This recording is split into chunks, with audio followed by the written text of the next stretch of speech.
സ്വർഗത്തിൽ ഒരു ടീമുണ്ട്. അള്ളാഹു ആ കൂട്ടത്തിൽ നമ്മളെ പെടുത്തി തരട്ടെ. അതാണ് ഏറ്റവും നല്ല മാർഗം. ആരാണവര്?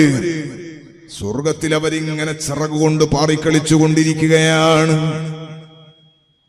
അവരിങ്ങനെ ചിറകുകൊണ്ട് സ്വർഗത്തിൽ പാറുമ്പോൾ ഖസനത്തുൽ ജന്നത്ത് ചോദിക്കും അവരോട്, സ്വർഗത്തിലെ സെക്യൂരിറ്റി, സ്വർഗത്തിലെ ഉദ്യോഗസ്ഥന്മാരായ മലക്കുകൾ അവരോട് ചോദിക്കുന്നു, അല്ല നിങ്ങൾ ഹിസാബ് കണ്ടിട്ടില്ലേ? ഭയങ്കര കടുപ്പാണ് ഈ ഹിസാബ് എന്ന് പറയുന്നത്. അള്ളാഹു നമുക്ക് ഹിസാബ് എളുപ്പമാക്കി തരട്ടെ. മുത്തായ സ്വല്ലല്ലാഹു അലൈഹി വസല്ലമ തങ്ങള് ചില ഭയങ്കരമായ ഗൗരവങ്ങൾ പറഞ്ഞിട്ടുണ്ട്.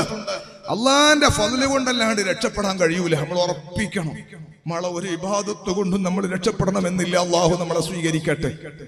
സ്വീകരിക്കണമെങ്കിലും അള്ളാന്റെ ഔദാര്യം വേണ്ടേ? അള്ളാന്റെ ഔദാര്യം കൊണ്ട് കടത്തിത്തരണമെന്ന് പറയലാണ് ബുദ്ധി.